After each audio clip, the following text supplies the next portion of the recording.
Good afternoon, gearheads. Welcome to Speed City F1. We are getting your Formula One weekend kicked off here with the Canadian Grand Prix qualifying. And George Russell did it again. He eked out the pole position over Max Verstappen once again. This Jon Massengale. I'm joined by Bob Varsha, and Chris Medland will be joining us soon from Montreal. Bob, what do you think about Russell again? He did it again over Max Verstappen. That caught me totally by surprise. Now we should have thought, since he was the horse everybody rode in on last year, that he was a threat. But I don't recall him being particularly dangerous looking in the free practice sessions yesterday and this morning.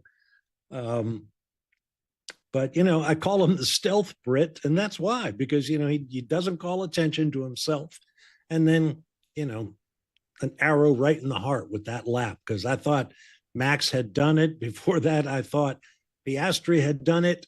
And that's what you want to see in qualifying. You want to see that provisional pole flipping around from driver to driver by the merest hundredths of a second, really. So pretty exciting. Good looking day there in Montreal. As usual, celebrations for some, commiserations for others. Not a great day for Ferrari, though they have two cars in the top 10. Yes, sir. Yeah, and I like what you said about flipping from driver to driver, because we also get flipping from team to team. But speaking of what it's like in Montreal, I heard Chris's mic light up there. Chris, how's it going, buddy? It's going very well. I'm just running down a set of stairs out into the paddock at the end of that one. And it was, it was a thrill to the end, wasn't it? Mm-hmm. Yeah, absolutely. And I don't. Bob was just saying it caught him off guard. I have to admit, it caught me off guard. And like you were saying, Bob, we really probably shouldn't have been too surprised. But what about you, Chris? Before this weekend, and even before today, I think I had George to be in the mix, and we had a bit of a straw poll in the media centre before the session started, or certainly before Q3, about who'd be on pole. And I actually will admit I got it horrifically wrong. I went Lando Norris for pole, the way he'd had a decent weekend up until qualifying, but also Russell just looked like he was lacking that little step as we got into Q3, that maybe the pace had just slipped away slightly. But one thing we did actually talk about at that very point was it's now gone 5 p.m. here. Obviously, we had the slight delay with the red flag, and that means it has got cooler. And those are the conditions the Mercedes like. So I think it actually came a little bit more towards George and the Mercedes the longer that session went on. That's so amazing how that is still a huge factor. We saw that last year in person in Vegas, Bob, how the Mercedes was so quick in the cool temperatures. Yeah, right. Remember, George won that race in Las Vegas last year. He'll be a threat again this year as things currently stand. But aside from the temperature, and I agree with Chris, that could have been the determinative factor.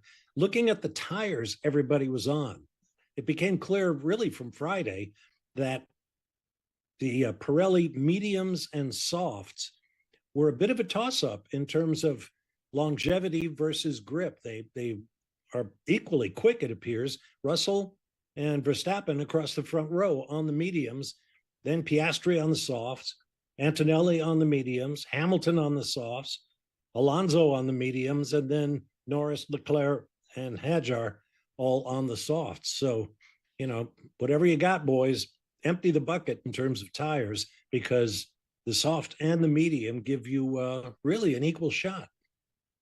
Yeah, and Chris, I want to get your take on both those things. Number one, the fact that it's still such a factor for the Mercedes cars, because look at Antonelli in P4, so it's clearly that's a great position for him. But the fact that it's still such a factor, I guess it's kind of built into the DNA of this generation of the Mercedes. Yeah, it is. I mean, it as you say, this is a generation of car, isn't it? It's a car that we've had now for 4 years.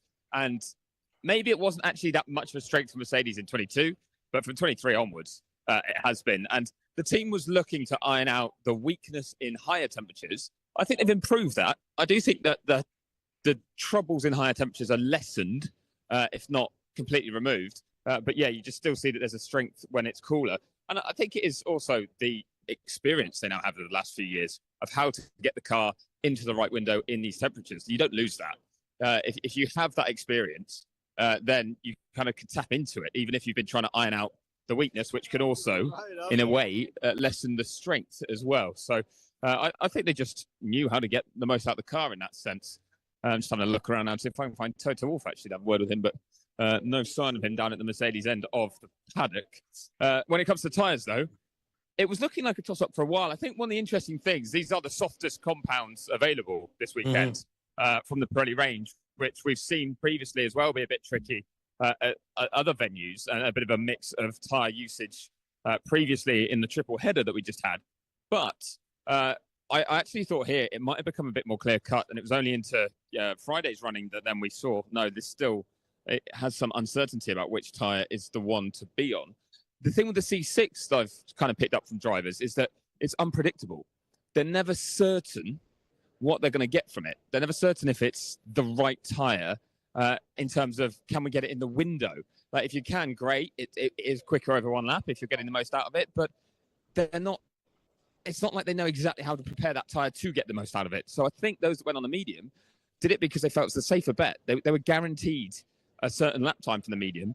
I think with the soft, there's a chance they could have gone a bit quicker. There's also a chance they could have gone quite a bit slower too, and that's what they were scared of. Yeah, it's really fascinating how the tires are so equal today. You just don't see that often. But look, we're celebrating the Mercedes and what a fantastic pole position for George Russell. But Max Verstappen, Bob touched on it at the beginning of the show, Chris. But Max Verstappen with another fantastic lap. I mean, he was just over a tenth and a half off of George Russell. Yeah, there was a spell there. No one picked Max for pole. I can tell you that when we did our straw poll in the media center. He wasn't the one that anyone went for. And then he did the Q1 run, and you thought, hang on a minute. And then it was also the first run of Q3, I should say. But then you had that second run, and with Norris having trouble, and then Piastri looking like he wasn't going to improve, but finding time towards the end of that lap. And when you could just see Max's lap time, the whole time it was tracking. It was improving, and you were like, he's definitely going quicker here. I think we'd all kind of forgotten to look even further back at George, but I think Max would be very, very happy with that, actually, the way it's panned out. I think front row start, even if it is alongside George. And I must say, what a great line, though, from Russell about the start and the way that they'll go about fighting. I don't know if we played it out live on air, but when he did his interview with Jacques Villeneuve on the grid, and he was asked, that Red Bull was quick in a straight line, which would be good for the race, although maybe not great in terms of looking after your tyres. But he said, that's going to be tough to fight, right? Do you get your elbows out and go aggressive? And George said that he has a few more points on his license to play with, which I think is that's a sign of his psyche, because it's something we asked Max on Thursday was, are you going to be having to race differently, being one penalty point away from a race ban, but also are other drivers going to race you differently? And he's like, well, it's, I can't change it if they do, but I'm not going to change anything. Well, I think George has kind of hinted, yes, he is. He's going to be just, if not more punchy, because he knows what's at risk for Max. Oh, that's great. I love that. Great first turn coming up tomorrow. Yeah, and Chris, we did not hear that on air. In fact, I didn't hear it as I was transitioning from watching it to about to go on air. I didn't hear it either. That's great. But yeah, so look, Piastri, I did hear Piastri's, and he was happy actually with his lap and P3. I guess all things considered, coming into this weekend and then where they've been throughout practices, I guess he seemed pretty happy. But surprising to you, Bob? Yes and no. Oscar Piastri is such a calm, level-headed guy. I think he has that really important championship quality of knowing you're not going to win every race. You're not going to be the bully on the block at every race. Although the way the McLaren has been performing, he has every right to do that, but that's not his style. You wait and you see what the racetrack and the race itself will give you. I mean, he was not a real factor throughout Q1 and Q2. He did get to P1 provisionally at one point, but Norris looked like the better bet, as Chris just said earlier, between the McLaren teammates. But boy, oh boy, when it's time to pull the trigger, he's ready to do it. And I really thought he was going to take pole here, but gosh, the way Verstappen and Russell drove. And with that in mind, talking about how the Mercedes does really well in cooler temperatures, remember next year, this race is going to be weeks earlier, and everybody's anticipating it's going to be a lot cooler come race weekend. That is a really good point. Yeah. Chris and I were talking about on the Wheel to Wheel show earlier in the week about how it's going to move so far back for Montreal that they could be dealing with snow as they prepare for the race. Now, probably not for the race itself, but they start preparing a month ahead. But yeah, it could be a lot cooler. So yeah, Mercedes is really happy about that calendar change. Oh, I say that, but the car is going to be quite different. Well, Chris, speaking of cooler, I did just check the weather, and it's saying it's down to 71 Fahrenheit, 22 Celsius. So does it feel a lot cooler? Yeah, a fair bit. And here in the paddock, actually, we're in shade the whole time. The way that they've got these new hospitality units, which are double-decker, but then with the pit building blocking the sunlight, it's even cooler still. So Toto Wolff is just working his way through a number of TV interviews, and there's a lot of them, I must say. It's pretty narrow and messy down here, but he's wearing a jumper over his shirt as well to try and keep warm, actually, because, yeah, you really notice the difference. It is meant to be even cooler tomorrow as well, if I remember. But no, that's a complete lie. It's meant to be slightly warmer tomorrow. That's the way around it is. But only a tiny bit. So I still think it would be in the window for Mercedes. I don't think it'll be a troublesome kind of temperature that will affect their performance negatively at all. But yeah, it's definitely, you could feel it getting cooler as the afternoon's kind of worn on. So that won't have hurt, certainly, their chances that they've had both today and then going into the race tomorrow. All right. Well, let's get a quick break in. And when we come back, we're going to continue to break down the Canadian Grand Prix because lots of interesting things happened after the top four. You're listening to Speed City F1, back after these messages.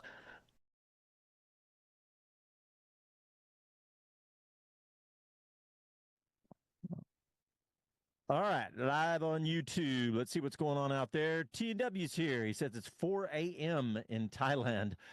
He says, hit the like button. Yes, sir. The guys are talking about Joe Voice says F1 in the middle of the day really throws me off. I agree because I used to love it, but now it's like I get so in the rhythm of it that I don't really, it kind of throws me off as well.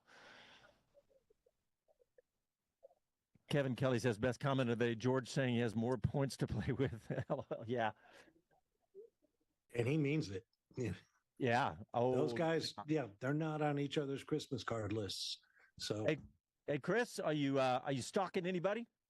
I'm stalking Toto, but I'm just positioning myself down at Mercedes. I think it's gonna be tough, to be honest, because there's so many people. Yeah. That are going to want to speak to him. But I'm also just getting a few messages through from the press conference where Max is not very happy. Huh. Okay. So it looks like he might have got himself a fine for swearing in the press conference. Oh, wow. Who is he? No indication what he's angry about or who he's angry questions about Spain and the fight with George and things like that. That topic. Oh, yeah. He's saying, that's in the past, I bet. Yeah. Don't want to hear about it. Yeah. He said getting questions about it is pissing him off. Well, sorry, buddy. Poor baby. Yeah. I'm just checking social media and see if anybody's putting anything out there. Somebody did, but it's in, let me see if I can translate it. It's in a different language. Let's make sure we come back on here. We talk about the whole Colapinto versus Yuki Tsunoda circumstances. Yep. I mean, there they are starting together on this. Well, they were supposed to be on the sixth row. Yuki will go to the back. And I'm not sure that the punishment fits the crime, or I'm not sure the punishment was consistent with what happened. I mean, there was definitely impeding going on, but a 10 spot.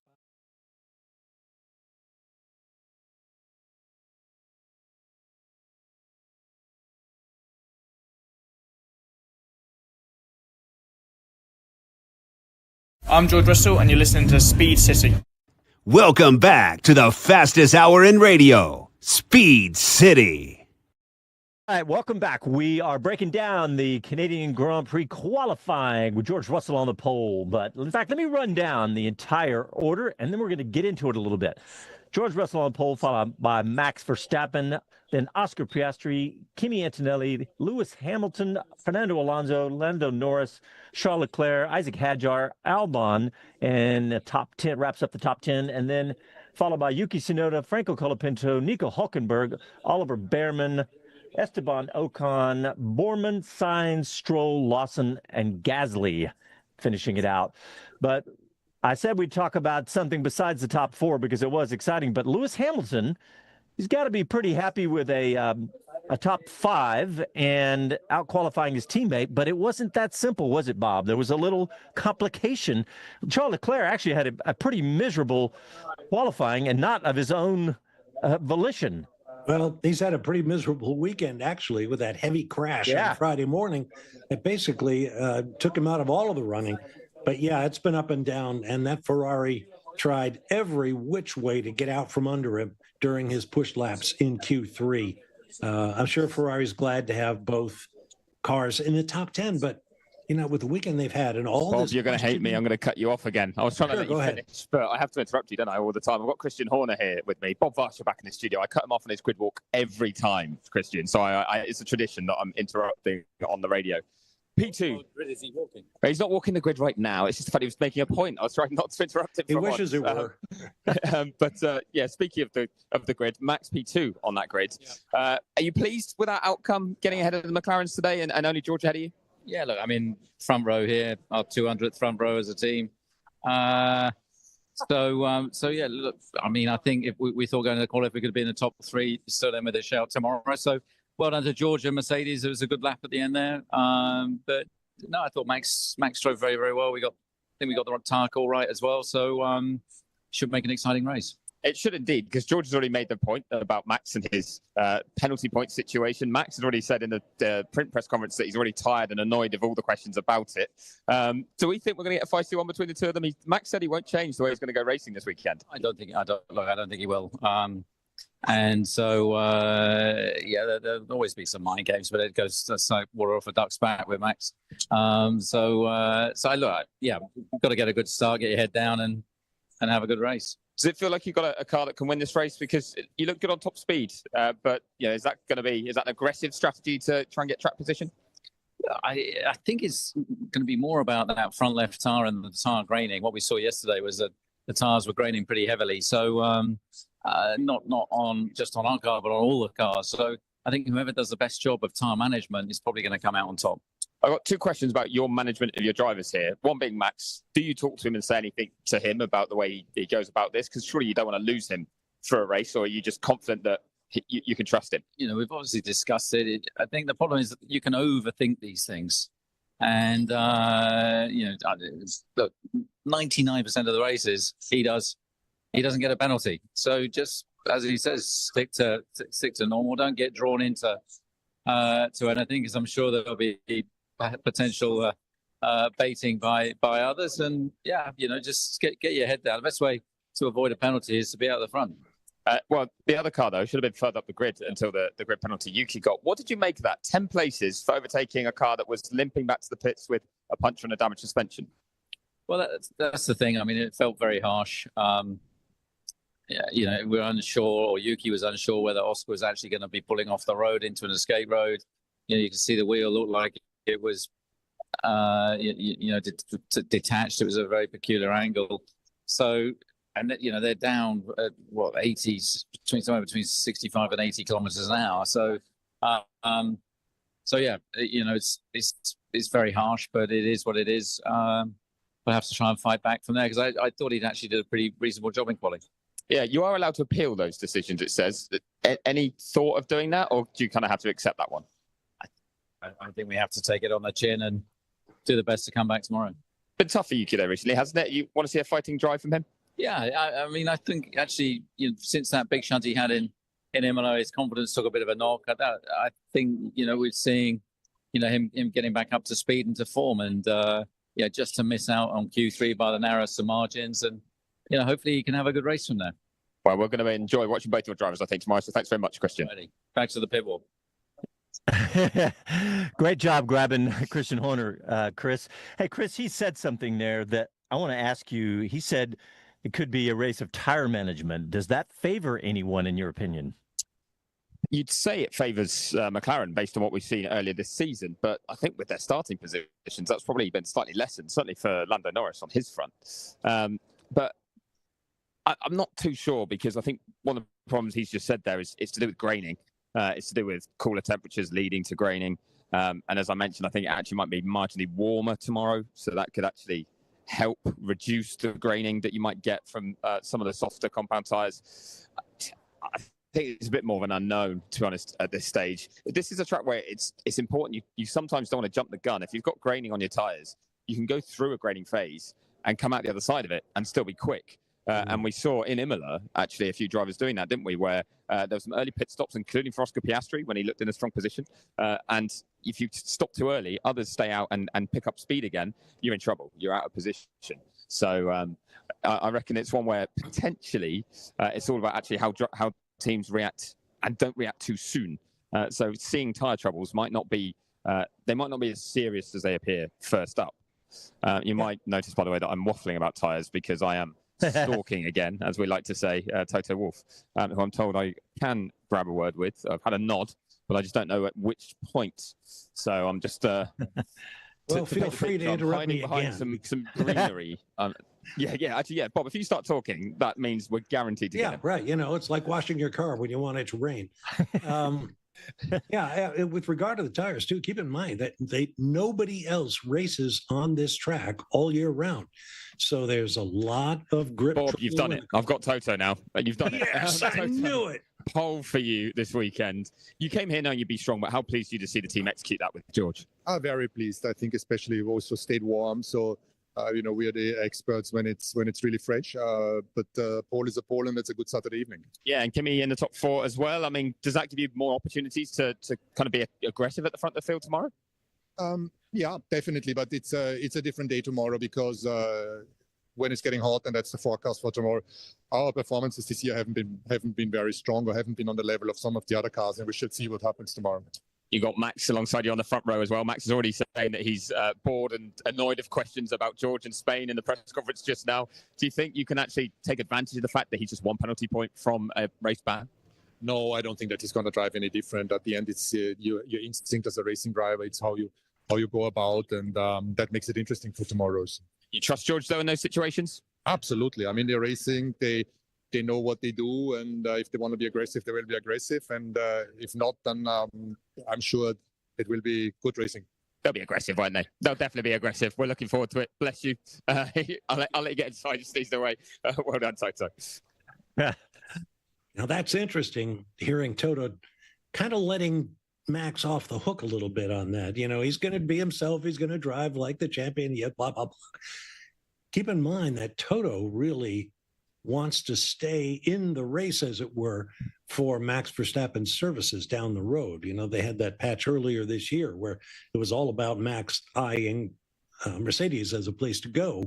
And, Toto saying, oh, yeah, we would always consider him if that were a possibility. So, Toto's not going to say anything that would tick off the, shall we say, tightly wound Max Verstappen. Nice, tactfully said, Bob. Yeah. Hey, Chris, remember what Toto said earlier in the week about Max Verstappen? He said something to the effect that champions like Max need to feel like it's them against the world, them against everybody. And that was Toto Wolff saying that. And I thought that was interesting. Yeah, and don't forget that. I guess maybe that's why we're seeing it now as well, as in Max already tonight saying that he's annoyed and fed up. He's trying to create that same scenario maybe in his head, that people are betting on him to fail or wanting to see him fail, that sort of thing. That wouldn't surprise me too much. But yeah, Toto saying it is obviously done with huge experience of a certain Lewis Hamilton, who managed to get himself 7 world titles with sometimes feeling like the world was against him. And you do see it with the greats, don't you? Yeah, you definitely do. All right, and you notice we haven't said a word about Kimi Antonelli, who lines up 4th. Yeah. Just briefly, you're right. But fantastic job from him, right? I mean, you got to be happy with that if you're Mercedes again. So yeah. And you know what? I want just before the show is moving so fast, I don't want to miss a couple things here because Bob, you brought it up during the break, talking about Colapinto and some others that, it's just been there's been some rough patches here in qualifying. Yeah, well, I need to walk that back a little bit because, the 10 grid spot penalty Yuki got was a tough situation, but it was clear that, he was going by a damaged car. And technically, it was a pass under a red flag. I thought it was harsh, especially when, the whole, was it Colapinto Sainz Hadjar business later on. That was the 3 grid spot penalty. And, Sainz was, coming up on a perfectly healthy race car that was just planted in the middle of the road. And so, like we've seen before this year, the perpetrator, the impeder, gets a 3 grid spot penalty, but the guy he damages, loses his chance to advance up the grid in another round of qualifying. And I thought that was really a shame for Carlos Sainz. Yeah, that's someone I've just seen walking the other way, actually, going to the stewards to go and make his case. You might hear some shouting right now because George Russell, Oscar Piastri, and Max Verstappen are just walking past to go to the TV pen and do their interviews. And a lot of them are getting approached. Max doesn't get as approached quite as often because I think you can see his face that maybe you will get a no if you try and get a photo or an autograph from Max. And yeah, he's made a beeline straight for the TV pen now. George with a big smile on his face. One of the journalists that was in the print media session that was just going on there, where Max got a bit annoyed with the questions, said that George looked like he was loving it. Basically, sat there smiling away, watching Max get wound up. So I thought that was entertaining. But sorry, I was saying that I saw Carlos Sainz going in the other direction, going to the stewards. It's 4:45 here, and that was the time that he and Isaac Hadjar had to be down there. I think that's a slam dunk penalty for Hadjar, which will mean Colapinto, with the Sonoda penalty, will end up starting P10 in with a good chance of points.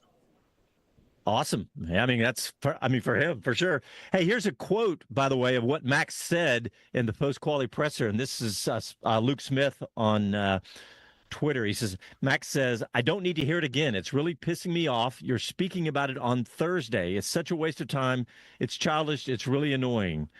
So what do you mean by Thursday? But that's the media sessions we did on Thursday. So I was there for that with him. We did ask him a lot of questions. I did ask him quite a few myself, I will admit, but at least I wasn't there following up today and getting in his crosshairs. But I was pretty, I'd say, critical of what he did in Barcelona at the time. So I thought you've got to go and front up and say it again to his face here and ask further questions. And he insists it's not a weakness, that he sometimes gets frustrated.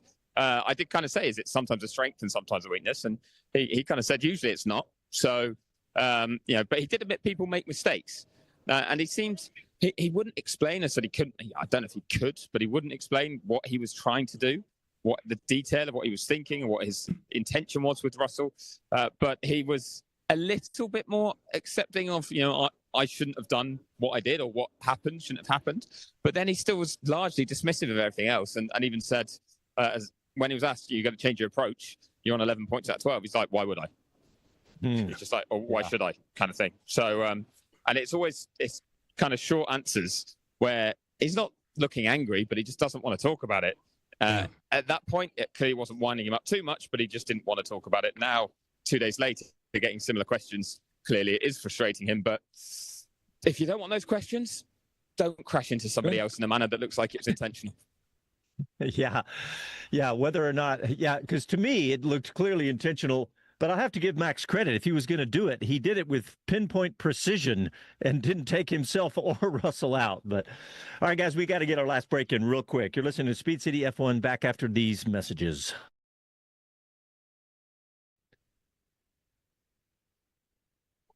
All right, checking in on YouTube. Jamal says the grid was 1-2, same as last year. The Canadian Grand Prix. Yes, it was. I looked that up. Joe of Oyster Bay says Horner once said that people who listened to Chris were, quote, sitting on their tractors. I don't remember that one, but he did. Yeah, he did. Was that Miami? I think he might have said that was recent. Was it? Okay. If it was Miami, though, John, admittedly, I think you were making a beeline for the airport at that time when you had that really tight turnaround to get out of town. Yeah, okay. So what kind of dig is that, Horner? What are you talking about? Sitting in their tractors? Is that some kind of English insult, that we don't understand over? I think, well, yeah, it doesn't really make sense to me either. But I do just wonder if he's kind of saying, there's no. He was having a dig at me, I think, being like, there's no one listening to you, Chris. Which I was like, yeah, that's fair. People shouldn't listen to me, but yeah, he tries to be funny sometimes in a way that doesn't always land. Let's put it that way. It's never serious, but there's times where it's like, it just doesn't quite work always.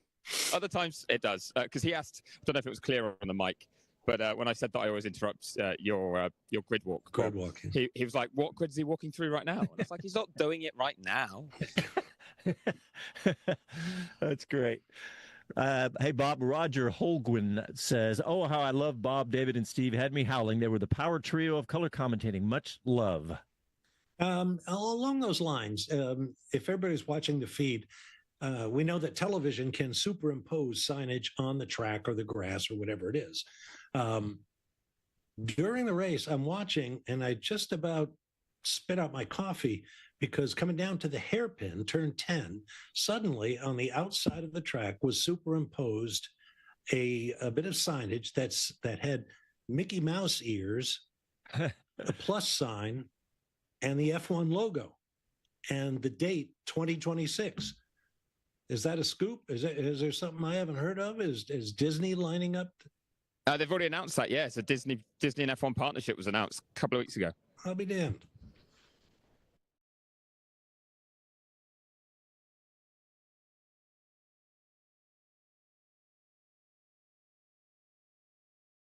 Hi, this is Max Verstappen, and you're listening to Speed City. Welcome back to the fastest hour in radio, Speed City. Thank you, Max, for bringing us back. Man, I stumbled across a photo of us interviewing Max. It must have been when he first came to F1 because he looked like a little kid. Oh, boy. All right. Hey, let's talk about what happened. We touched on it, but Chris, what's your take on what happened with Charles Leclerc? He had that big slide with about a minute and a half to go in the qualifying. Yeah, and he'd set the fastest first sector at that point as well. It was looking good, wasn't it? That he was in the fight for pole. And I do think he was, because even though he had his crash yesterday, which was costly, really costly, he seemed straight away happy with where the car was, just comfortable on this track. So he actually said he didn't think it was setting back too far for this weekend, even though he missed all of Friday as a result. And I think that's a sign of real confidence. And that first sector showed it. He was blaming the dirty air coming from Isaac Hadjar's car with Hadjar ahead of him. These drivers feel that stuff, so I can see it. There's a few drivers that have said it's kind of almost a bit of a dirty trick to go slowly through a certain corner a little bit further ahead of another driver. So it looks like you're far enough ahead that you're not doing anything, but you're still actually impacting them behind you. But Hadjar had nothing to gain to do that to Leclerc. I wouldn't understand quite why he would have done that intentionally. I think he felt at that speed in those corners where he was, that he was comfortably out the way and was getting out the way. And I think Charles was just right on the limit. And once he had the little slide in turn 5, the left-hander, the second you do that, your rear tyres start to overheat. The temperatures spike. So then when he asks the car to turn in the other direction with those tyres overheating, it slides again and the lap's gone. So he was frustrated by that. I did see Fred Vasseur around a bit earlier, but I think he's gone into debrief sadly already, looking around here at Ferrari. So I think we're going to miss his take on that. But if I was them, actually, as frustrated as I would be that it meant Leclerc did end up much further back on the grid than he should have been, I actually would be encouraged by the pace I saw by both cars, that they were there in the mix and at the sharp end. And I've got to say, this grid is great fun because we mentioned where the Mercedes obviously are, and with Max and George, but also Kimi being in P4, Oscar in P3, not got an easy run to victory tomorrow. But then look at row 3. Combined age 84 off the top of my head, 83. Lewis Hamilton and Fernando Alonso, and those two have had some battles in the past. Yeah, no doubt. Look, fantastic. It was exciting watching Alonso. He had lots of purple sectors. In fact, he had 2 purple sectors in Q2, I think it was, and he had to back out of his lap. But it was he was quick.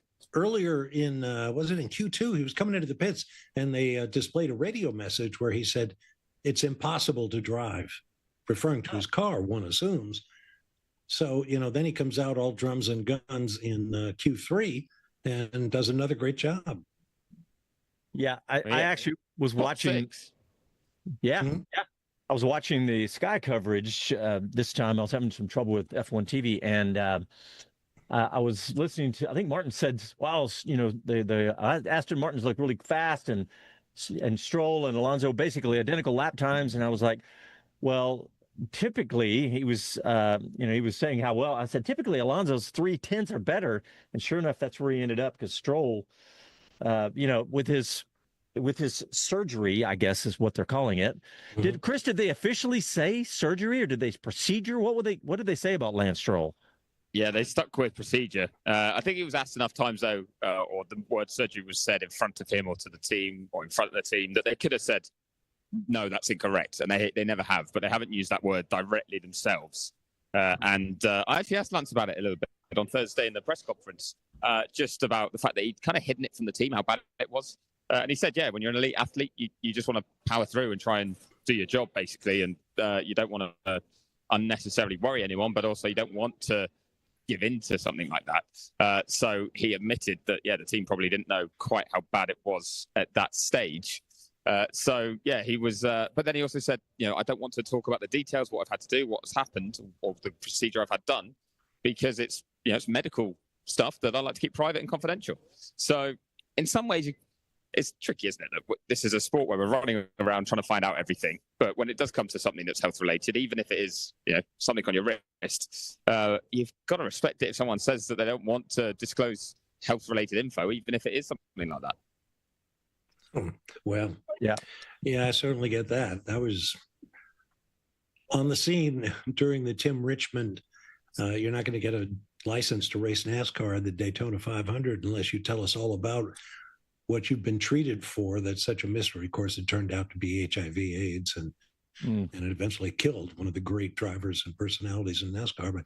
And I agree completely with what Chris is saying about medical information. But by the same point, we talked about it, that you have a responsibility to the team. If there's a chance you can't go, then you've got to at least make sure that your reserve driver gets a session in the car so that he can stand in if need be. Now, having said that, I'm pretty sure his injury or his problem wasn't such a big deal. I mean, it sounds a lot like arm pump that MotoGP riders deal with all the time. And those guys bounce and break bones and come see this doctor in Barcelona and are back in action in no time at all. So same doctor. With the same doctor. Yeah, exactly. Yeah. That's my point, is this guy really knows what he's doing to keep top level athletes in the game, as it were. And I don't know. I guess you guys do wheel to wheel on Wednesday nights. And by the time you get to me on Saturday, you've already talked about all the good stuff. I assume you've done the Fred Vasseur situation. You've dealt with that too. No, we haven't. In fact, I was just going to ask Chris about it a second ago. I mean, Fred Vasseur came out pretty hard and saying, "Hey, you guys need to stop spreading rumors," basically, didn't he, Chris? Well, kind of, but he was not really at us lot. It was this was something that I thought was good from Fred, and this all broke on Thursday, so that's why, Bob, we didn't get to cover it off on Wheel to Wheel. It was Thursday in Europe that 2 Italian publications, 2 big ones, La Gazzetta dello Sport and Corriere della Sera, both, that's my best Italian impression. Show off. They ran different reports, but essentially both along the lines of, Vasseur's under pressure. One of them said that Leclerc was losing faith in the team and confidence and might look to leave in future. Leclerc came and shut that down, said that wasn't the case and he didn't know where that came from. And Fred, though, was very punchy on Friday in the press conference, saying that with that kind of reporting and attitude and journalists like that around the team, he doesn't understand what they're trying to achieve, but it is destabilizing to the team. It hurts them and affects them, takes away their focus, and they won't win a championship that way. So it was kind of interesting. He kind of almost was then blaming the media for upsetting and hurting Ferrari's chances. But he did say, look, it's not all Italian media. It was just some Italian media. He even pointed out that he doesn't know a couple of the journalists, never met them, had to Google them to find out who they were, like to see their faces and be like, no, we've never met. I don't know this person. So from what he said, I think he's going to meet them on Monday when he goes back to Europe to talk to them face to face, to kind of I think, called him out vent some frustration. So that'll be quite an interesting meeting. But he did say that for the rest of media, just more how you've got to think about when you're reporting things on people's futures, not his, but he meant other team members, when they get named as being under pressure or maybe other hires being made, that affects human beings, that they have families that read this stuff, and that so many people work so hard and make so many sacrifices in this sport that it's more than just words on a page when they're written down. It can have a real impact. Yeah, good point, Chris. I completely agree. Hey, and Lewis Hamilton came out and offered his full unconditional support for Fred Vasseur, saying he's our guy and he is the guy. Yeah, I saw that, and that was great. Hey, we got to give a shout out to the Haas F1 team celebrating their 200th Grand Prix this weekend. I know this qualifying wasn't great today, 14 for Behrman and 15 for Ocon, but we talked about this a little bit Wednesday, Bob. But by the way, is that are you offering to fill in for a couple of weekends? I mean, a couple of Wednesdays. I mean, for me on wheel to wheel. Is that what you're? Sure, anytime. Hey, but 200 Grand Prix for Haas F1. Congratulations to those guys. And I wanted to I actually talked to Dave O'Neill earlier in the week, but he was busy. We were talking about other stuff because he was a big part of that crew when they brought it in. And honestly, I'm a little surprised they're still here, going back to that day one. I didn't know what to expect, especially with so much skepticism from so many people. But you have to give some kudos to them for still hanging in there and doing well. No question. And where did those 200 Grand Prix go? I know. Oh, I can't believe it. I know. What was the That's first? a scary thought, because I can remember them coming into Formula One, like the whole story of them getting announced and all of that. It was wild. Yeah.